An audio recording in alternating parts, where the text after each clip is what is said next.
Hello everyone. So earlier tonight I saw The Hunger Games, The Ballad of Songbirds and Snakes, based on the prequel novel of the same name by Suzanne Collins, starring Tom Blythe, Rachel Ziegler, Viola Davis, and Peter Dinklage, among many others, which serves as an origin story chronicling a future Capitol President Snow's rise to power. So let's begin. He he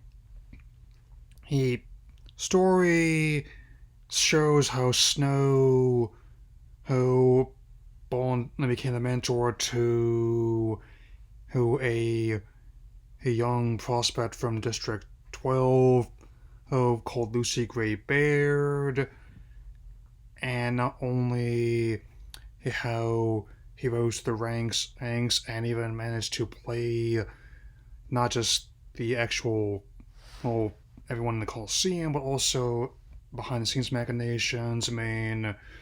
So I thought I picked up from both watching this as well as when I read the book. It's basically like his Joker slash Cruella kind of story about a villain's rise to power. Well, not quite the same magnitude as those movies personally. I, I definitely say that it was worth the price of admission. All 157 minutes of it. Yeah, it's a long one, so make sure to time your visits to the restroom well. Oh, I am also glad that director Francis Lawrence came back, as well as all the same crew that worked on the previous movies that he's worked with on his other projects as well. Also, the editing and cinematography, fantastic. Again, that first sound of the a cannon in the arena is fantastic, especially since it's all done in one continuous shot this time. I mean, I definitely give major credit what's due to the DP and editor here. Yeah. This time, the production design is handled by a newcomer to the franchise, that being Uli Hainish, whose credits include The Experiments, Perfume, and Cloud Atlas. So they definitely understand how to make a distinctive visual presentation on screen, and especially not just in terms of districts, but also capital as well. That even and when the opening scene and during like the war before the games actually started, showing just how lived in the place was.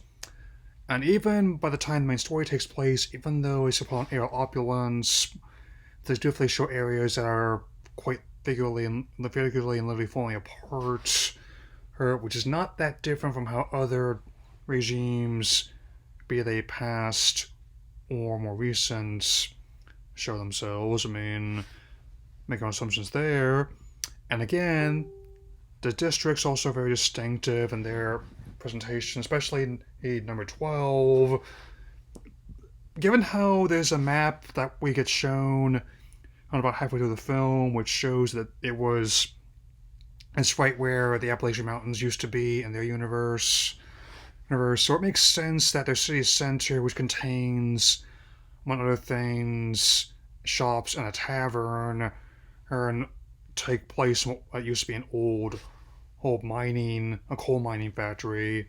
Yeah. Admittedly, all has changed about how cinema and the wise view as a whole in the 8 years since the final Stone and Mockingjay came out, especially after the Divergent series kind of collapsed in that itself like a dying star, taking a sizable chunk of the audience with it. But given how, even though it's not quite as big a hit as previous movies were, or it is on track to bank, I think, $100 million domestically by its second weekend, which meaning it's already recouped its budget, more or less. I wasn't certain at the time about them making a whole bunch of them. I still stand by that, much as I stand by Catching Fire, my favorite film in 2013.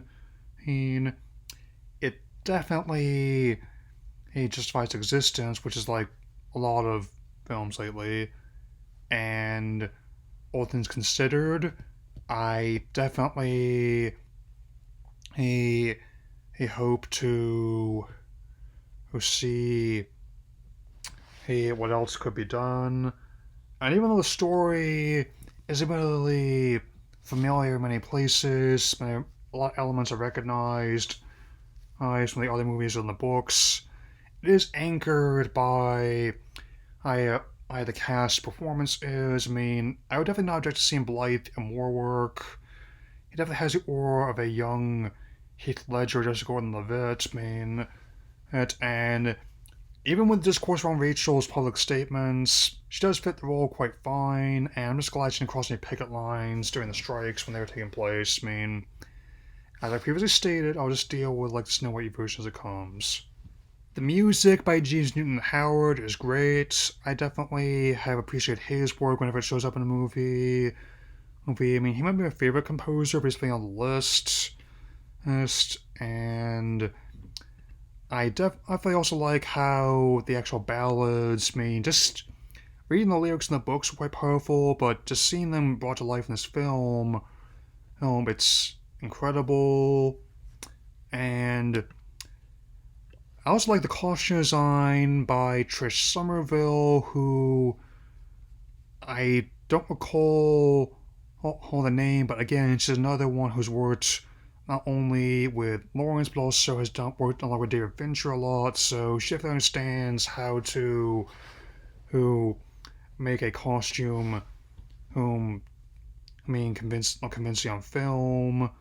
Whom she also worked with the Westworld TV series, so especially like a lot of the details, like some of the earlier builds of some of the peacekeepers, whose armor, or Baird's dress, which was inherited from her late parents, and also the uniforms that Snow and others wear at the university, being in how they're combining like a business suit with kind of like a ceremonial robe. I mean, they may be a despotic regime in the capital, but they are definitely alright with designing uniforms to be inclusive at the academy, so how about that?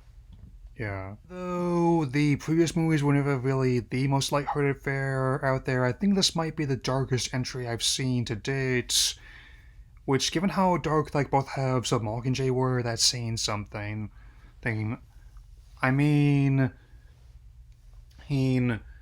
it's kind of like a trifecta. I mean, where the main characters living in dystopia, their parents are dead, and they're in a society which basically forces as the young and less fortunate to fight to the death for others' amusements, and and but in a way, much like that Gundam anime said once, it does show how love can bloom on the battlefield, so to speak.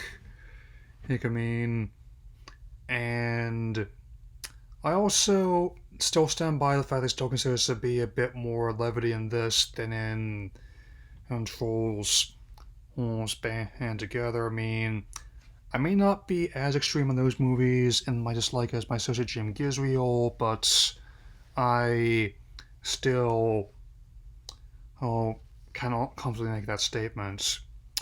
Overall, I think this film is good, but not great. I mean, not my favorite Hunger Games movie, but it was at least worth watching, so I'd say that's at least a solid 3 out of 4 or 4 out of 5, depending on how I feel right now. And now, on some coming attractions. Let's get the first one out of the way, which is the other one I have on my key right now, Wish, which audiences seem to be liking a bit more than professionals do. Based on my RT Metascore, some people mixed in the audience scores critically. I have not checked IMDb yet. I mean, decided to give that until it comes on D Plus to talk about it in larger detail. I mean, I still think it looked good. I really can't say much more beyond that. I mean, not quite as good as like the most recent Spider-Verse film, but it definitely has a similar kind of 2.5D look and feel towards it. I mean, some of the songs sounded catchy at least when I listened to snippets of them online. I mean, Though I will admit that not to be too fine a point on it, the numbers are a bit lower than I expected. I mean, they're expecting $45 to $50 million in its opening weekend. It's tracking for at best about 30 million or so. So let's continue. Okay, so December 1st, The Shift. Apparently, hey, in a cinematic climate where multiverse films can get prestige, awards wins, and make money starting from single-digit theater counts, and Spider-Man can be reinvigorated by multiverse adventures. I mean, I guess even inspirational audiences are going to want to piece the multiverse market as well. I mean, I don't really have much more comment on it beyond that. I mean, I didn't cover the studio's other films, and I'm too stretched out other projects, including ones I really want to get the ball rolling on have out by Christmas to really consider this one right now. So that's basically all I gotta say about that. December 15th, Wonka. Got tickets to that, and especially since that's starting to trend a bit upward, and even with the discourse on certain elements, I think it's doing a good job of capturing like the whimsy of the previous film adaptations as well as Roald Dahl's books. Showing a young Willy Wonka's rise to fame and fortune, going from simple whole street urchin to wizard chocolatier. Here, I mean, it definitely. I'm open to see where it goes, especially given how a lot of people working on it from Paddington, which also previously managed to turn another beloved children's story into a successful live-action film. I'll have to keep an eye on the one where they're going to Peru finally being made as well. And nothing else on Aquaman just yet, but there's another one I'll be helping close this on. And next March, we have Ghostbusters Frozen Empire, formerly Ghostbusters Firehouse, the sequel to the hit Ghostbusters Afterlife, which has both old and new cast members coming back to New York to fend off the death chill, and especially liking seeing how they're going to be working together. And I think they filmed this a bit ago and they decided to reshuffle it again. It would have been out Christmas time, but because of the dual strikes putting in a state of flux, I think it should be fine for spring break, and even better since next year is going to mark the 40th anniversary of the whole franchise, so definitely not going to be afraid of any ghosts then. Anyway, that'll be all for now. I'll see you all again soon, so take care everyone.